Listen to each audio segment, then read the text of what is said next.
आज मैंने अपनी मम्मी की सलवार के पोंचे में बुकरम की बजाय इस फॉर्म का यूज़ किया। ज़्यादातर सभी को इस फॉर्म वाले पोंचे के बारे में पता होगा, मगर कुछ लोगों को इसके बारे में नहीं पता होगा और इसे किस तरीके से सलवार में अटैच करते हैं ये मैं आज इस वीडियो में बताने वाली हूँ। तो यहाँ पे मैंने पूरा रोल लिया हुआ है, ये पहले से ही कट होके आता है कुछ इस तरीके से।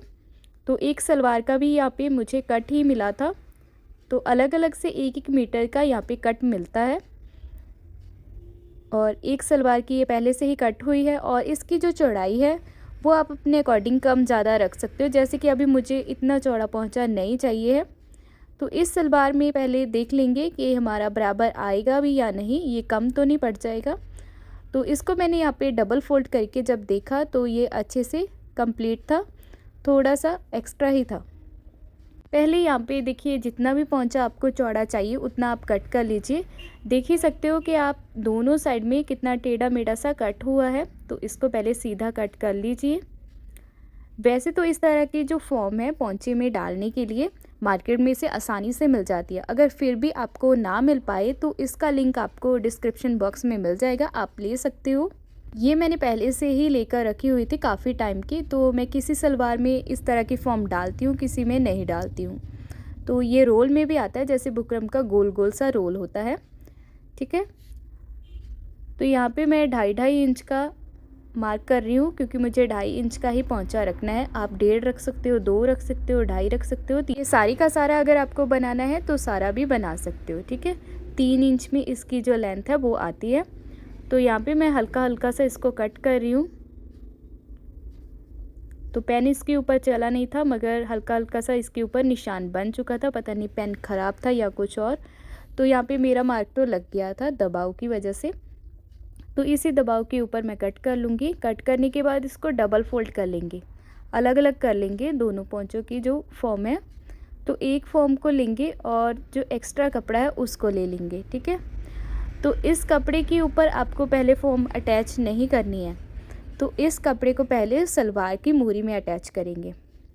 तो यहाँ पे मेरे पास जो फैब्रिक था वो बिल्कुल ही देख सकते हो कि आप थोड़ा थोड़ा सा ही ज़्यादा था।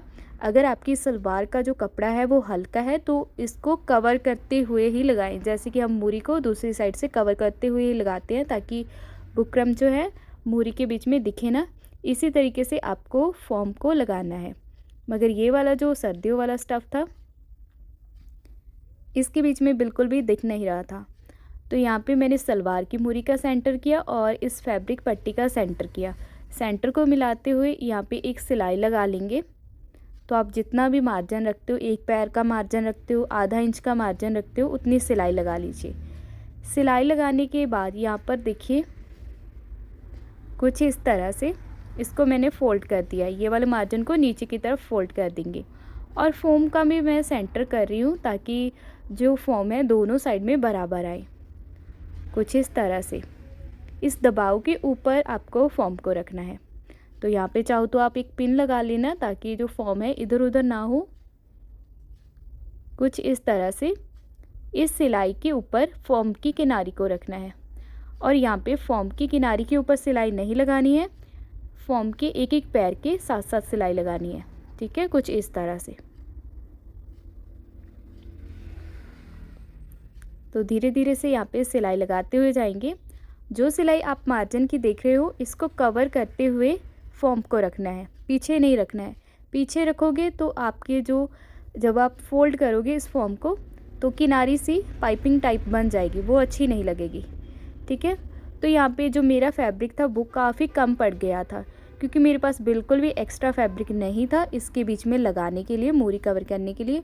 और मुझे पोंचा भी इतना ही चौड़ा चाहिए था और साथ ही में मुझे इससे मिलता जुलता कोई भी फैब्रिक नहीं मिला, तो मुझे इससे ही मुश्किल से काम चलाना पड़ा।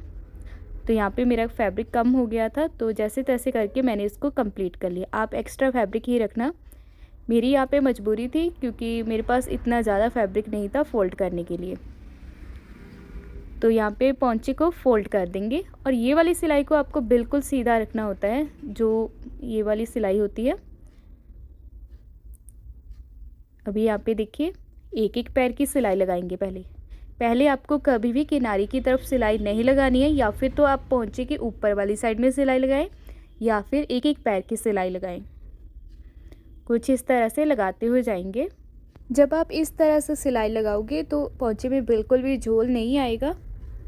ठीक है, तो यहाँ पर मैंने सिलाई एक एक पैर की लगा ली। अभी इसके बाद यहाँ पे इस वाली सिलाई को पहले भी बताया है कि सीधी रखनी है। ठीक है, तो ऊपर की तरफ सबसे लास्ट में सिलाई लगाएंगे। चाहो तो आप ऐसे सिलाई नहीं लगा पाते हो तो पोंचे को उल्टी साइड से लगा सकते हो। ठीक है, तो ये वाली सिलाई लगाने के बाद आपको किनारी वाली सिलाई लगानी है। ठीक है, तो कभी भी आपको पहले किनारी वाली सिलाई नहीं लगानी है, ये 2 सिलाइयाँ लगाने के बाद ही लगाएं, तो बिल्कुल भी यहाँ पे झोल वगैरह या फिर रिंकल वगैरह नहीं आएंगे। ठीक है, ज़रूरी नहीं है कि जब आप फॉर्म वाला पोंचा बनाओ तभी इस बात का ध्यान रखना है। चाहो तो आप जो बुकरम वाला पोंचा बनाओगे तो भी इसी तरीके से ही सिलाई लगाएं। ठीक है, तो किनारी वाली सिलाई हमारी लग चुकी है। अभी इस साइड में भी एक एक पैर की और सिलाई लगा लेंगे। तो यहाँ पे मैं सिर्फ 2-2 सिलाइयाँ लगा लूँगी दोनों साइड। ठीक है, एक एक सिलाई तो हमारी हो चुकी है, एक लाइन। ठीक है, अभी यहाँ पे स्क्रॉल डाल लेंगे। बीच वाली साइड में मैं आपको एक इजी सा डिज़ाइन बताऊंगी। जैसे कि आपको ज़्यादा पत्ते वगैरह नहीं बनाने आते हैं, सीधी सिलाई तो हर कोई लगा लेता है, तो सीधी सिलाई के साथ ही जिगजैग से बना हुआ एक पैटर्न बताऊंगी। ठीक है, वो आप इजीली बना लोगे। तो पहले यहाँ पे मैं स्क्रॉल डाल लेती हूँ। डालने के बाद एक एक सिलाई में और स्क्रॉल डाल लेंगे। तो यहाँ पे दोनों साइड एक एक सिलाई और लगाने के बाद बीच में जो भी स्पेस बचेगी उसके बीच में डिज़ाइन बनाएंगे। तो कुछ इस तरीके से ये मैंने मार्क लगाए हैं। ये मैंने 2-2 इंच तक लगाए हैं। इसके सेंटर में ऊपर की साइड आप देख सकते हो, इनके सेंटर में निशान लगाते हुए जाएंगे। कुछ इस तरह से जिगजैग बनाना है, डॉट्स को बस मिला लेना है। ठीक है, तो उस डायरेक्शन में आपको फुट को रखना है जिस डायरेक्शन में हमारा डॉट लगा हुआ है। तो बहुत ही आराम से ये सीधी लाइनें लग जाती हैं। तो एक बार ये वाली सिलाई लगा लीजिए। उसके बाद सभी डिज़ाइन जो है बहुत ही इजी है।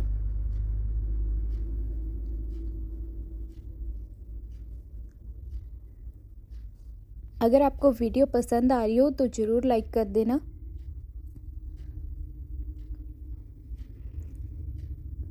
तो यहाँ पे देखिए दूसरी सिलाई कुछ इस तरह से लगाएंगे।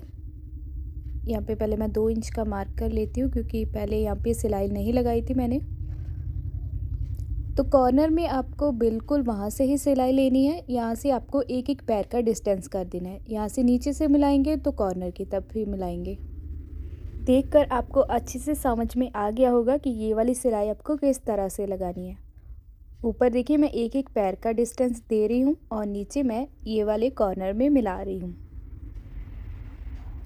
ठीक है, तो इसी तरह से आपको धीरे धीरे से ये तिरछे पार्ट को जो कवर कर देंगे सिलाइयों के साथ।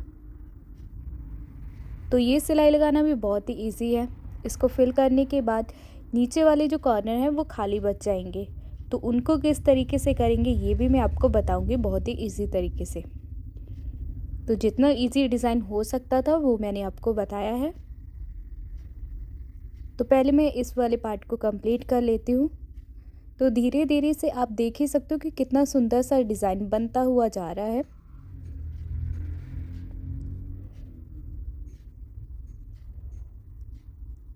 अभी नीचे की तरफ आएंगे। तो यहाँ पे देखिए कुछ इस तरह से सी टाइप बनाना है आपको। यहाँ पे मैं ड्रॉ करके दिखा देती हूँ। कुछ इस तरह से हल्का सा सी बनाना है। कॉर्नर आपको मिलाकर ही रखने हैं, कुछ इस तरह से हल्का हल्का सा। बस इस तरीके से इस वाली सिलाई को कंप्लीट कर लेंगे। दूसरी सिलाई भी आपको इसके ऊपर लगानी है, उसमें आपको फिर से इस सिलाई के साथ एक पैर का गैप रखना है। कॉर्नर आपको मिलाकर रखने हैं। यहाँ पे देखिए इस बार हाथ को ज़्यादा घुमाना है। पहले हल्का सा ही घुमाया था क्योंकि हल्की सी ही सिलाई लगानी थी। यहाँ पे थोड़ा सा राउंड जो है डीप हो गया है, कुछ इस तरीके से। इसके बाद ये स्पेस मुझे और खाली लगी थी तो मैंने इसके बीच में एक एक सिलाई और लगा दी थी ताकि ये फिल हो जाए अच्छे से। तो देख ही सकते हो कितना प्यारा सा डिज़ाइन बनकर तैयार हो चुका है। और बैक और फ्रंट साइड कितनी अच्छी फिनिशिंग आई है।